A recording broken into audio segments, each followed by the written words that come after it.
the Girl Means Business podcast. I'm your host, Kendra Swalls. Over the last few years, I have built a business that allowed me to quit my 9-to-5, spend more time with the ones that I love, and live my best life. Now, I'm sharing everything I learned along the way with you. Each week, my guest and I will share actionable tips, tangible advice, and honest conversations to help you build your dream business. So get ready to take notes and put in the work, because this girl means business.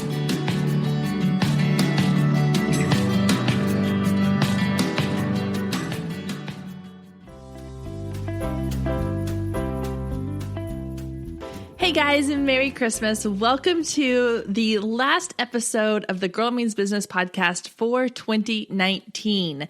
That is such a crazy thing to say because this year has flown by, and in 1 week, we'll be welcoming a brand new year and a brand new decade. That's so crazy. And 2019 has been such an amazing year for so many reasons, both personally and professionally. But one of the best things that I've done this year has definitely been this podcast. It has been so much fun, a dream come true. I've met some incredible people, and I have learned some incredible things through those interviews, as well as just some of you that listen. It's been such an amazing journey, and I cannot wait to see what 2020 has in store. So what I thought would be fun to kind of wrap up 2019 is do a look back at some of the best episodes that we've had so far this year. Now, I didn't start this podcast until April, so we only have a couple of months to go back into the archives of, but we're on episode 39. So that's quite a few shows to kind of dig through. So we're going to look at the top 10 episodes based on your downloads. So these are the 10 episodes that have received the most downloads, the most listens, and are the ones that I've had the most feedback from. So these are the ones that you, the listeners, have said are your favorite episodes from this year. We're going to do this countdown style, so let's get started with number 10. So the 10th most popular episode from this year also happens to be episode number 10, Embracing the Side Hustle with Shelly Goudreau. In this episode, we talk all about what it's like to build a business outside of your 9-to-5 and why embracing that side hustle is not such a bad thing. Well, that was one of the things that kind of drew me to chatting with you, was that I felt like this was something I hadn't heard a whole lot about. You know, I work when I talk to a lot of other female business owners and entrepreneurs, and I think a lot of times women feel like that they either have to, one, go into like a multi-level marketing, which there's nothing wrong with that if that works for you. Sure. They have to either start something completely from scratch on their own. They have to build something completely from the ground up. And I don't think there's a whole lot of conversation around the type of business that you're in, where it can be a supplement for income without having to be something either you build from the ground up completely on your own or the multi-level marketing option. So I like that there was this third option that you kind of found yourself in that was really intriguing. And I also think, going back to something you said about the monetary, you know, right now I have a lot of people I've been talking to, and everyone says, you know, oh, I just had this passion. I just couldn't, I couldn't imagine not doing what I do, and yada, yada, yada. And I think that's all good and great. But when you really get down to the nitty gritty of it all, people want to make money. And I don't think there's anything wrong with saying that. You know, like you kind of said a minute ago, like the monetary side of it. You've got 3 kids that are probably going to have to go through college, or going to need cars someday, and sport, anything. Having kids is expensive. And so just being able to say, like, I wanted more money for my family, there's nothing wrong with that at all. And I think that a lot of people are scared to say that. Mm-hmm. So I love that you kind of put that. I was like, I wanted to make more money. So back, Yeah, exactly. I want to help them, go to college. I want to, travel with my husband, while they're in college. But I know that on a, teacher's salary, it just wasn't, realistic, I guess, it wasn't so realistic. So with this platform that, I loved it so much, and, I believed in it so much, and I see it helping so many people. It was kind of like, you know what, like, I became so passionate about seeing what it was giving back to others, whether it was, a mom or, who wanted just extra vacations for her family, or, a business owner who wanted that plan B where if something didn't work out, they have this additional stream, just being financially connected to, other people via this platform. So that was our number 10 most popular episode from 2019, my interview with Shelly Goudreau about her side hustle, Shop Style. So if you want to hear more from that episode or the full episode, you can go back and listen to episode 10 or head over to today's show notes at girlmeansbusiness.com/episode 39. All right, number 9 on this year's countdown is episode number 7, Letting Go of Control and Facing Your Fears with Jacqueline Leo. This was a really great interview where we talked a lot about our fears and concerns around business, and we dove into all the ways to get around those fears and let go of control so that you can let things happen naturally in your business. So let's take a quick listen to episode number 7.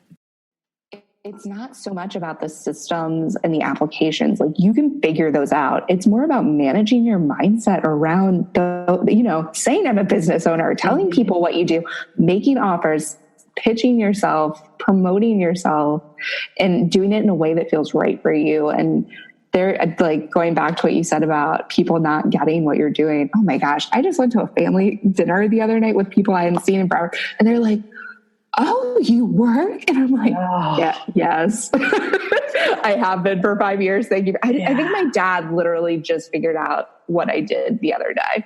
Oh, same here. No, same here. I think I've had family members that I've gone to, like, family Christmases and stuff. And when I explained to them that I actually can make more money doing what I do now than I did teaching, like, they are floored. They don't get it. And I don't know if it's just a generational thing that, they come from a generation where they feel like if you're going to run a business, it's brick and mortar. They don't understand the online business. Or I don't know if they just think that it's still just a hobby. But yeah, it's so funny how people's perception, and I try again not to let that bother me.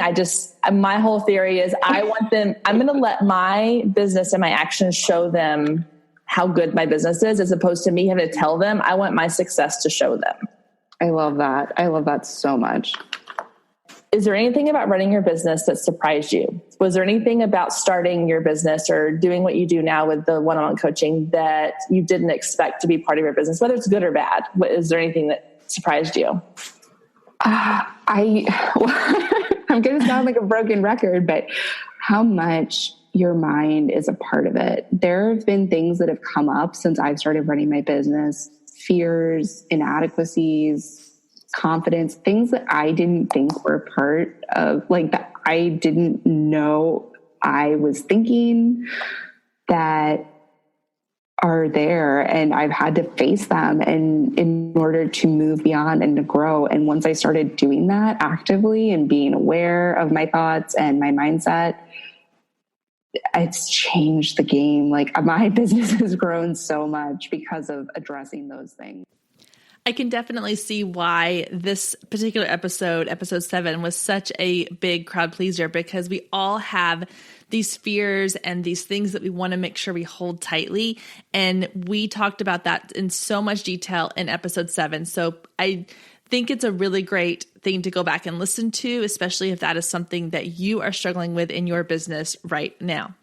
All right, number 8 on the list is episode number 6, 5 things you need to be doing on Facebook right now and 2 things to avoid. I know this was a big one because social media is huge. Everybody wants to know how to beat the algorithm, how to get seen and heard on social media. And in this episode, we break down 5 really key things that Facebook wants you to do right now on their platform, and the 2 things that you need to steer clear of. So here's a quick clip. And then again, you can always go back to episode 6 and listen to the full thing. I don't know if you're like me or not, but I have not always loved Facebook. I know that as a business owner, it's a really great platform, or it can be a really great platform if you know how to use it properly. But I have just been so frustrated with it over the last 2 years that I kind of abandoned my business Facebook page. Now I'm still posting to it through Instagram, which we'll get to, and why that's probably not the best idea and why I'm going to change that. But A lot of times I just felt like that I was spinning my wheels over on Facebook and nobody was hearing me. Nobody was seeing my post. And it was to the point where I kept thinking, why am I even bothering with investing my time in this platform? And I feel like I can hear some of you like nodding your head and going, amen, sister, because I know you feel like you've been in the same exact place. You don't know how to beat the algorithm. You don't know how to make Facebook work for you. So I'm so excited because I have 5 tips today that I'm going to share with you. 5 things that you should be doing on Facebook. In fact, these are 5 things that Facebook has even come out and said, this is what we want you to be doing on Facebook. And then we're going to talk about 2 things that you need to avoid. And I'm going to tell you right now that I follow some of you on Facebook. I've seen your pages and you're doing some of these things that I'm going to tell you to avoid doing.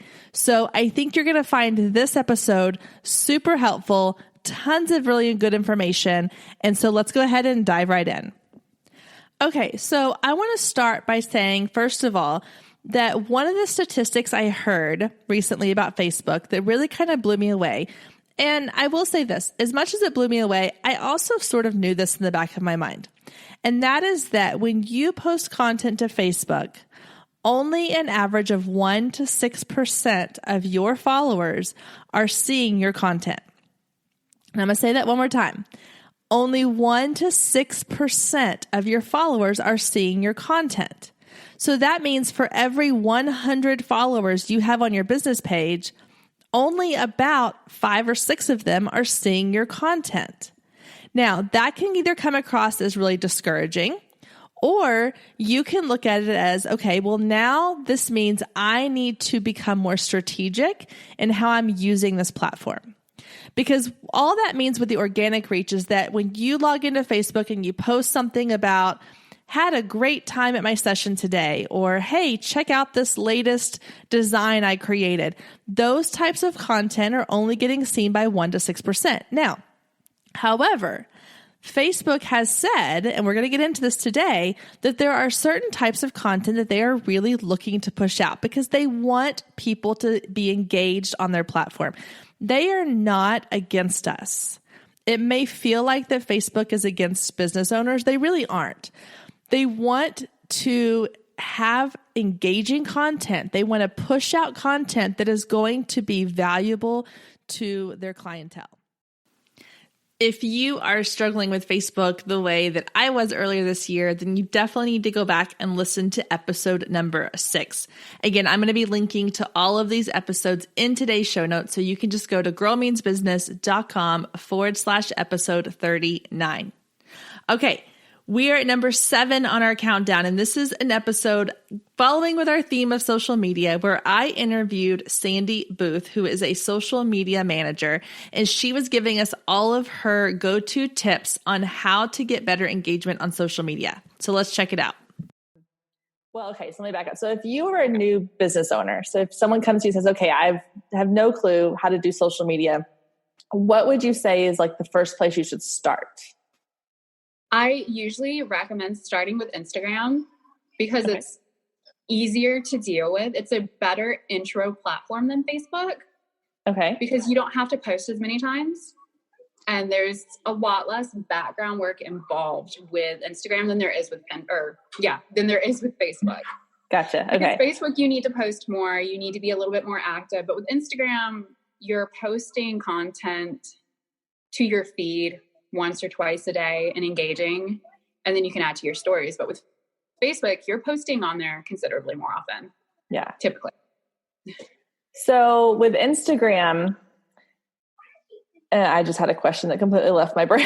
It's okay. I know. Okay. So with Instagram, it's very visual. You have to have, images you post. So as a photographer, that's not a problem. But if you have someone coming to you that's a business owner who isn't a photographer, their content maybe isn't visual, what do you recommend for them posting? Because I know I've had a lot of people say, well, I just don't know what to post.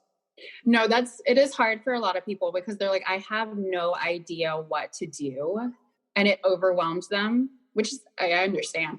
I normally recommend, like, when you start out, you can either post yourself so people can see the person behind the brand, which is great because it humanizes your account. Exactly. Yeah. And that definitely can drive traffic. A lot of quotes are popular now. People love quotes. Like, if you can make some graphics on, some, digital, totally just based on that, like Canva. Yes. Oh my God, I'm like, obsessed with Canva. I love Canva. I am not a graphic designer and I don't claim to be, but Canva has made my life so much easier. It's the best thing. And like, I don't know who created it, but whoever created it, I just need to like go give a giant hug to, because they've made my life so much easier. It was a girl in Australia, and I think she was in college. She was really young. She was in her early 20s when she created it. Because I read about her, because I wanted to be like, oh, you're amazing. You're my hero. Yeah, no kidding. So I recommend either, like doing some quotes like that just to begin with.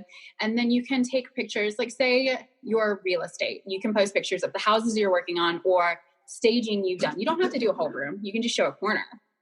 Okay. Or if you're a coffee shop, post pictures of your coffee or coffee beans, just even a small aspect of what you do, because there's always something you can take a picture of. And it doesn't have to be something amazing, because then you can use presets to change it and make it cohesive for the feed. I'm not going to lie. It's really fun to listen back to some of these first episodes where I was interviewing people and was still learning how to be a good interviewer and not interrupt all the time. But I really love that episode. I think Sandy had some great tips, and I can definitely see why it is one of the top episodes from this year. All right, the next one, number 6 on our list, is one of my personal favorites because it is the episode where I interviewed my husband. This came from a couple different ideas that I had. One, I had received a question from a listener one time about how to speak to your husband or how to get your husband on board with your business when they don't really understand what you're doing or they don't fully support you. And then also I had just recently gone to the Rise conference with Rachel Hollis and listened to her husband, Dave, speak about how he went from not always being Rachel's biggest supporter, not always being the one that was there to cheer her on, to the relationship they have now. And I thought it was such a great, vulnerable speech that he gave, and it really inspired me to go home and have that similar conversation with my husband. And so we decided to record our conversation. And I even mentioned this at the beginning, that right before we started recording, we'd kind of got into a little bit of an argument. So it was definitely a little bit tense, but we worked our way through it, and it's one of my favorite episodes. And I think that a lot of the listeners, obviously based on your downloads, have enjoyed it too. So let's take a listen. Okay, so the next question, it's a 3-parter. Ready? Yep. Okay. Did you support her from the very beginning? And if not, what was the reason? And looking back, were those reasons unfounded? Stay with us. We'll be right back. If you've been listening to the Girl Means Business podcast for any amount of time, then you know my love of email marketing runs deep. Not only is it a great way to generate new leads, but it's one of the most effective methods for nurturing warm leads and turning them into sales. Now, over the years, I've tested several email platforms, and my favorite by far is Flowdesk. Not only do they make email marketing simple and easy, even for the technically challenged, but they have everything you need to create stunning emails, capture leads, make sales, and automate the entire process, giving you time back in your busy day. And the cherry on top is you're only charged one flat fee no matter how many subscribers you have. So while other platforms will increase your price when you go over your pricing tier limit, Flowdesk has no price increases or hidden fees. If you're ready to give Flowdesk a try, click the link below in the show notes to save 50% off your first year. Let Flowdesk help you design emails people will love. Click the link below and check it out. I have a feeling you're going to love it just as much as I do.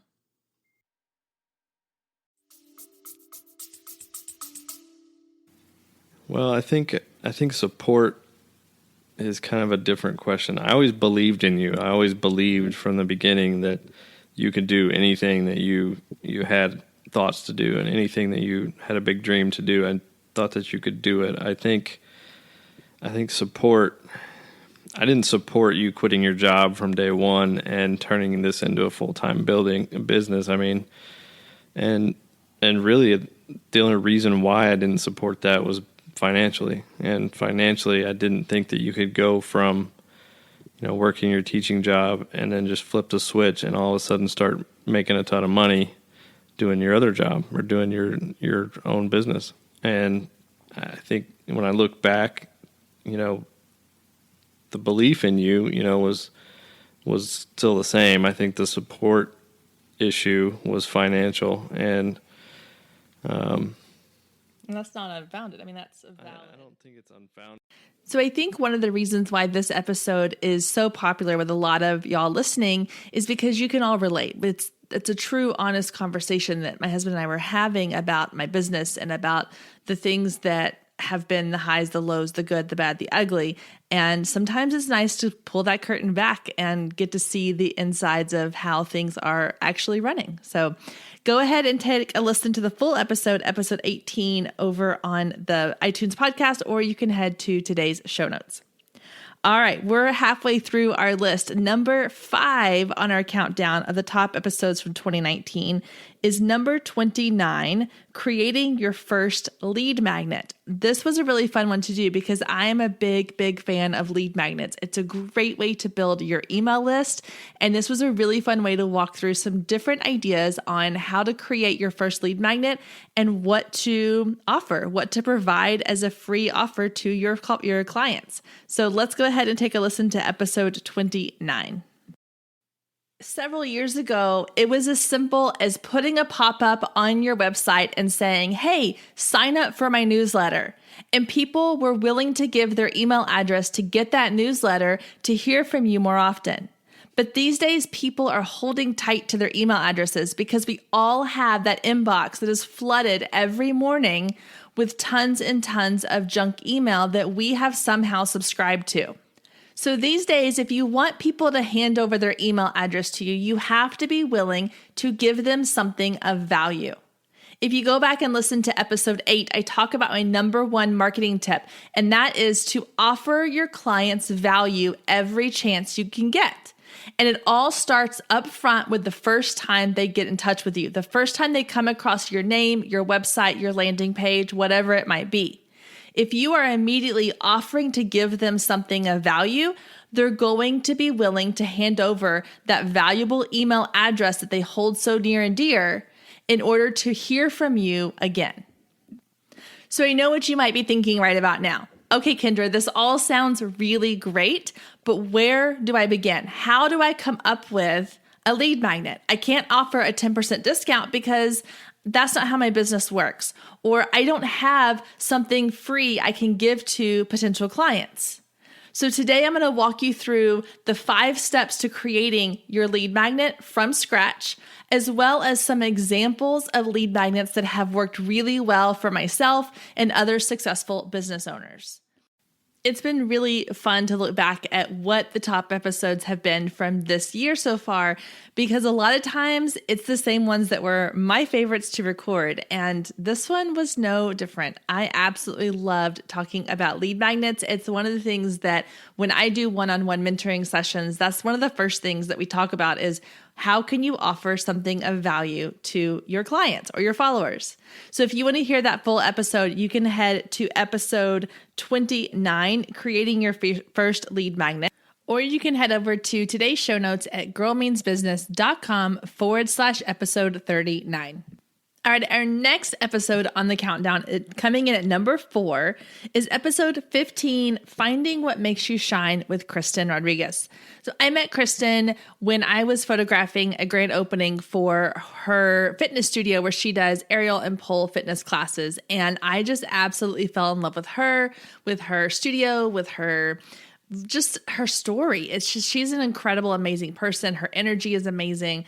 And her enthusiasm for helping women is amazing. And we definitely connected over just our passion for helping women look and feel amazing. And so I asked her to come on the show, and our interview ended up being one of the best interviews of this year. And I think you're going to love it. So let's check out a clip from my interview with Kristen. It's that emotional support. It's that like, hey, you got this. It's those like days where you're like, how the heck am I going to do this? Where you're just like, where your family steps in and they're like, you got this, you can do this, you know? But I mean, let's just face it. Like I don't want to call them labels because I think that they're like badges of honor, but I'm a Latina, under 30 millennial woman entrepreneur. Like all of the things that you could like think of like just stuff to like throw at somebody and say, go try and be successful. Yeah. Those are hurdles. I mean, those are things I've definitely had bankers look at me like, you don't know what the heck you're talking about. Right. Or when I was talking to my boss at my last job about leaving, I got all sorts of questions and just like Shark Tank like questions, right? Like, are you sure you know what you're doing? And of course, like I know my numbers in and out, and you know, we're talking through this, and he's like, okay, well, wow, you actually do know what you're talking about. You actually, and so it was an interesting pushback that I knew I was going to get, but then there were also times where I was like, I didn't expect it. Some of my best friends questioned me and they were like, are you sure? Like, don't you like, don't you like your career and that comfortableness? And I was like, yes, but no. Yeah, exactly. But no. Yeah.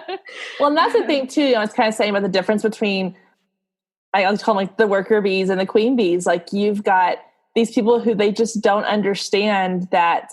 Like I was perfectly happy in my job. I enjoyed what I did. I enjoyed the people I worked with, but there was this like passion, this fire inside of me that told me I can't keep doing this. And I feel like from what you've been saying, you had that same thing. Like, I think you probably enjoyed the job you were at and you were good at it, but you knew you were destined for something bigger. And I think it's that faith that when you feel like you're so destined for something, you're like, nothing can stop me. And it's still scary, but it just gives you that confidence. And I don't know about you, but for me, the people that pushed back a little bit are the ones that drove me further into what I knew I was meant to do, because I was like, no, let me show you what I can do. Let me show you, like, I'm going to prove you wrong. And I'm going to prove to you that I can do this 10 times beyond what I've said I'm going to do. Is that kind of your driving force too a little bit? Oh yeah, absolutely. Like, okay, you say I can't do this? Well, watch me. Exactly. And I love it. Like, that's what gets me excited. I'm like, let me show you what I'm capable of, whether you have been by my side 100% or whether you have questioned me along the way. That's part of what drives me to do more and be more, And I think that's a healthy sort of place to be in when you have, because if you have yes men around you all the time that are like, yeah, you got this, and you don't ever have that pushback, then, you don't have as much of that fire to prove somebody wrong. Oh yeah. And listen, I am stubborn as all get out. When I'm like, we're doing this, we're doing it, stubborn, but smart. Stay with us. We'll be right back. Hey photographers, are you ready to make 2024 your best year yet? Growing a business is tough. You're following all the successful photographers and experts, soaking up their best advice and downloading all their free guides, trying to replicate their success only to come up lacking, blaming yourself when their methods don't work for you. But the truth is, it isn't you. Free content and one-size-fits-all courses can only get you so far. What you need is personalized help and guidance, but that can get expensive. Well, not anymore.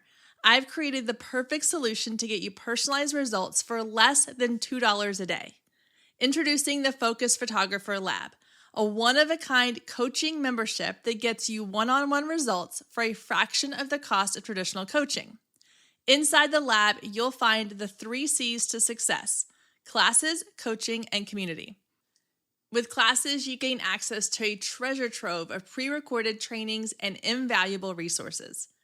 With coaching, you get monthly live trainings and Q&A sessions, along with my favorite part, the weekly one-on-one office hours, where we get to address your unique questions and challenges. And then there's the community, where you get to connect with an amazing group of talented female photographers who share your passion, supporting each other and inspiring each other to greatness. The best part is it doesn't come with an expensive one-on-one coaching price tag. You get all of that for just $47 a month. You can even try it for free for 14 days to make sure it's a good fit for you. And there is no contract and no obligation. You can cancel at any time. So what are you waiting for? Head down to the show notes and click the link to learn more and get signed up today. And let's make 2024 our best year yet.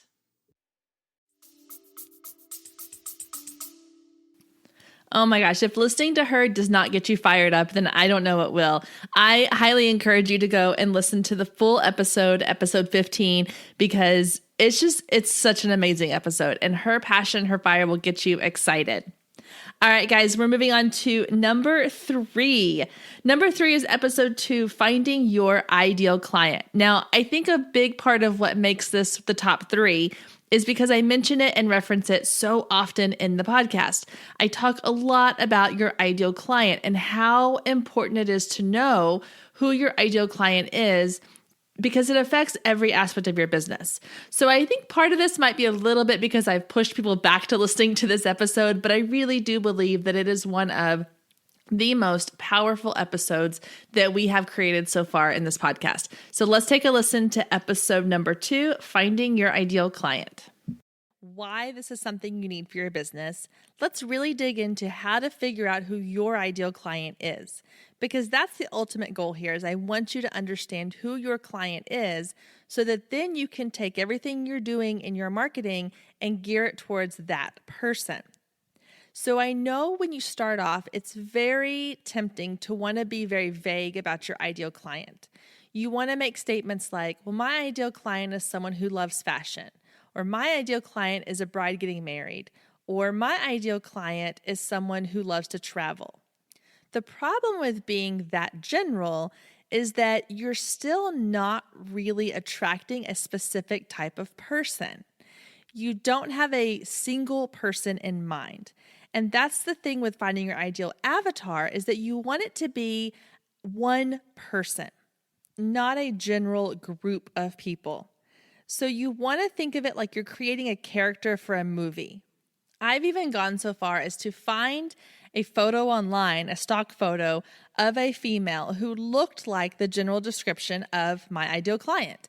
And I would put that on a bulletin board in my office along with my ideal client profile to remind me that when I'm putting my messaging out there, when I'm posting on social media, when I'm adding something to my blog, that I'm talking to that person.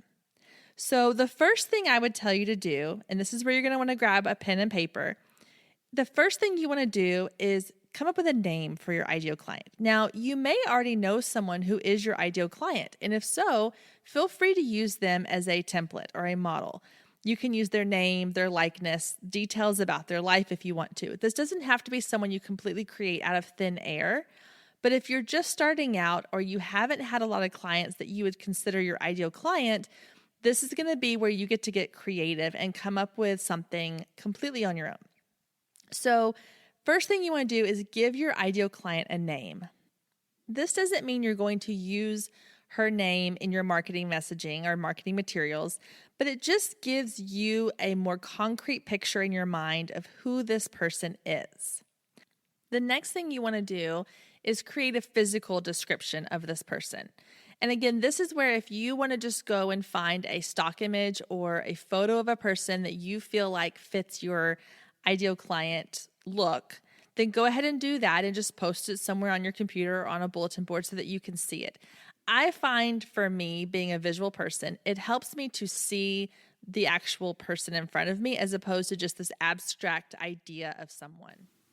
Oh, that was such a great episode. And I know a lot of people have been using that as a template for creating their ideal client profile. And in fact, if you go to the show notes page for that episode, which is girlmeansbusiness.com/episode 2, I have a free download where you can get your ideal client profile template to fill in creating your own ideal client avatar. All right, we are down to our top 2 episodes from 2019. Number 2 is episode 8, which is my number 1 marketing tip. This was an episode that was created off of a conversation I had with a group of other photographers in my area that I meet with monthly for a mastermind of sorts. And we were talking about what are our best and most valuable advice. Like, what would we say to somebody is our number one piece of advice? And I mentioned the topic for this episode, and everybody in the room was like, oh my gosh, it's amazing. And so I was like, I need to share this with more people. So I put it in the podcast, and clearly y'all are loving it because it is the second highest downloaded episode from this year. So let's take a listen to episode 8, my number one marketing tip. The marketing strategy that I feel like has been one of the most successful ones in my business, and that is the idea that you need to be providing something of value to your clients and potential clients before you ever ask them for something in return. So the idea behind that is you want to give to your clients. You want to be giving them something of value for free. You want to be giving them information, advice, tips, whatever it might be. And then once you have built up a relationship with these clients or potential clients, then you can say, hey, by the way, I offer XYZ and would love for you to try it out, or I would love for you to come look at these products, or hey, I'd like for you to book a session with me or a service with me. They're going to be much more likely to purchase something from you if they feel comfortable with you, if they feel like that you have given them something of value in the past. And it just breaks down that barrier, because right now, when you look at everything that is coming into our news feeds online, on TV, through radio and podcasts and everything, there is this constant inundation with advertising. I can scroll through my Facebook and Instagram feed right now, and all these ads are going to pop up, and they're all wanting me to buy something, or they're all wanting me to do something. And 90% of the time I scroll right past them because I don't want people screaming at me. It's like walking down a road and having all these people coming out of their stores going, hey, try this, buy this, on sale, 50% off, 20% off, free gift with purchase, blah, blah, blah. And eventually you're just going to walk by and cover your ears and just speed up your pace, because you don't want to be sold to. Nobody wants to be sold to, especially in that idea of the car salesman, like walking up, they're in your face. And that's what a lot of ads on social media feel like a lot of times, because I've never seen this company before. And all of a sudden, the first impression I have of them is that they want me to buy something from them. So the idea of the give method is that you are creating a name for your business by giving something to people of value, something that they can use in their daily life. I love that this episode was one of the top 2 because it is truly the foundation for the marketing in my business. And in fact, if you can go and look at today's show notes page or any of the show notes page, you will see that I'm constantly trying to offer you things of value with free downloads and free advice and free tips. And clearly with this entire podcast, I'm offering you something for free. So I am walking the walk and talking the talk when it comes to my own personal marketing strategies, so I know it will work for you as well. Okay, guys, drum roll, please. This is our number 1 episode from this year on the podcast, and it's also episode number 1, my story. It is the OG episode of this podcast, and I think that one of the reasons it's the most popular, not only because it's the first episode of the podcast, but it is the introduction to who I am and why I do what I do and why I'm so passionate about what I do. So let's take a quick listen to episode 1, my story. Hello, and welcome to the first episode of the Girl Means Business podcast. That is so exciting to say. I have been thinking about this podcast for such a long time that it is so exciting to finally see it come to life. So I thought we would kick things off with this first episode, and I'm going to share with you my story. Some of you listening may already know me. Some of you may not, but I want to share with you how I got to where I am today, the crazy way that life sort of fell into place when I least expected it, and why I've decided to share everything I've learned with you here on this podcast.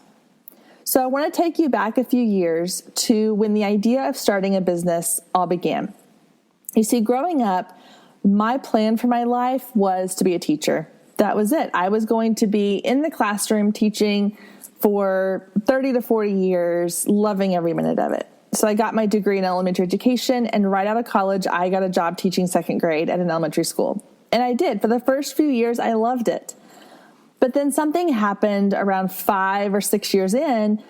The excitement sort of faded. I wasn't in love with it as much as I thought I would be, and it just didn't fulfill me the way that I had envisioned it fulfilling me on a day-to-day basis.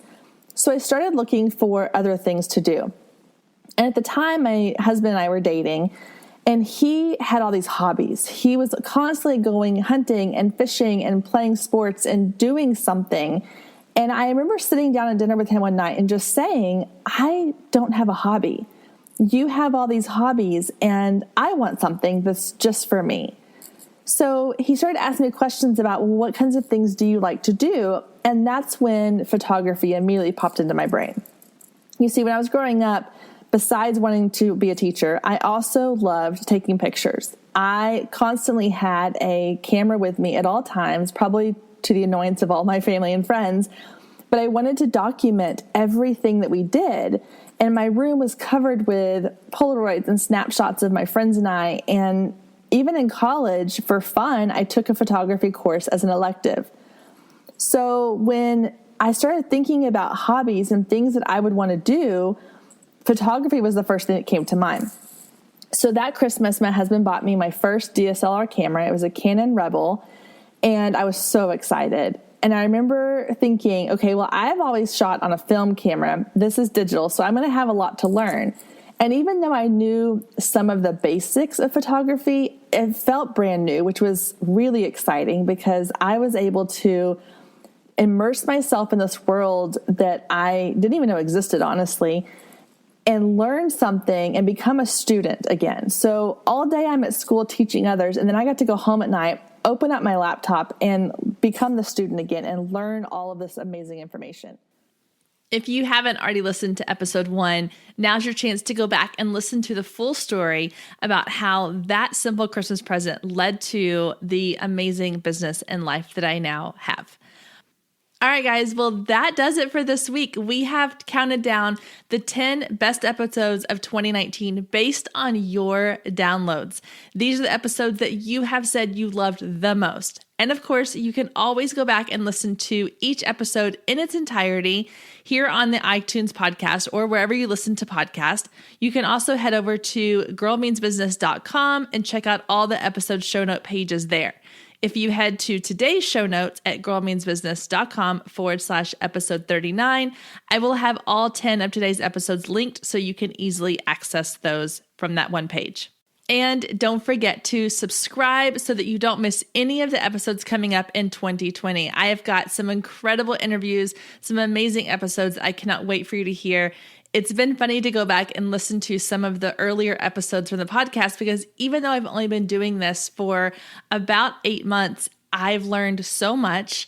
I feel like I've grown so much in my knowledge of how to do a podcast in general, and it's only going to get better from here. So for those of you that have been with me on this journey from day one, thank you, thank you, thank you. Your support means the world to me. If you are new to the podcast, I can't wait for you to jump back into some of the earlier episodes and then join us on this ride for the new year. All right, guys, I hope you have a wonderful Christmas, and I will see you in the new year. Hey, P.S. I know that Christmas is technically over by the time this episode comes out, but how would you like to receive a holiday gift in the mail from me? If you leave me a review over on iTunes before December 31st, I will send you a special something in the mail for the holidays. So head on over to iTunes, leave me a quick review, and I'll be in touch with you to get your address to send you that special holiday treat. All right, guys, have a great week, and I will see you soon. If you loved today's episode, don't forget to click the subscribe button so you never miss when a new episode goes live. Then head over to iTunes and leave a quick review to let other people know just how much you loved it. Thanks, ladies. See you next week.